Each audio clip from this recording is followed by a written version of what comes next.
বারাসাত মেডিকেলে মর্গ থেকে মৃতের চোখ চুরির অভিযোগে তদন্ত শুরু করেছে স্বাস্থ্য দপ্তরের টিম। মঙ্গলবার বনগাঁ থেকে ফেরার পথে চোখ চুরির অভিযোগে মৃতের আত্মীয়দের বিক্ষোভে থমকে গেছিল মুখ্যমন্ত্রীর গাড়ি। গাড়িতে বসে মৃতের পরিবারের সঙ্গে কথা বলে তদন্তের আশ্বাস দিয়েছিলেন মমতা বন্দ্যোপাধ্যায়। সেই মতো স্বাস্থ্য ভবনের টিম বারাসাত মেডিকেল কলেজে পৌঁছে যায়। মুখ্যমন্ত্রীর নির্দেশে বুধবার ম্যাজিস্ট্রেটের উপস্থিতিতে মৃতের দ্বিতীয়বার ময়নাতদন্ত করা হয়েছে। সম্পূর্ণ প্রক্রিয়া ভিডিওগ্রাফি করা হয়েছে। স্বাস্থ্য দপ্তরের সদস্যরা সরেজমিনে খতিয়ে দেখেছেন মর্গের সিসিটিভি ফুটেজ। 72 ঘন্টার ডিউটি রোস্টার খতিয়ে দেখেছেন তারা। ফ্রিজারে কোনো সমস্যা রয়েছে কিনা তাও খতিয়ে দেখা হয়েছে। জানা গিয়েছে বারাসাতের কাজীপাড়ার বাসিন্দা বছর 34-এর প্রীতম ঘোষের দুর্ঘটনায় মৃত্যু হয়। ময়নাতদন্তের জন্য প্রীতমের দেহ হাসপাতালের মর্গে রাখা ছিল। অভিযোগ, মর্গ থেকে যুবকের একটি চোখ খুবলে নেওয়া হয়েছে।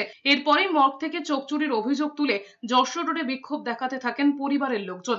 আমরা জানি, আমাদের তরফ থেকে আমরা বলবো এটা কোনো ভিত্তি নেই। তবুও যতক্ষণ না ফাইনাল এনকোয়ারি রিপোর্টটা আসছে, এক্সপার্ট ওপিনিয়ন দিলেই আমরা বুঝতে পারবো যে এক্স্যাক্টলি কি ঘটেছে বা ঘটেনি।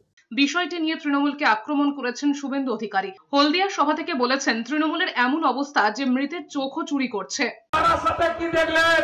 তৃণমূল মৃত মানুষের চোখও তুলে বিক্রি করে দেয়।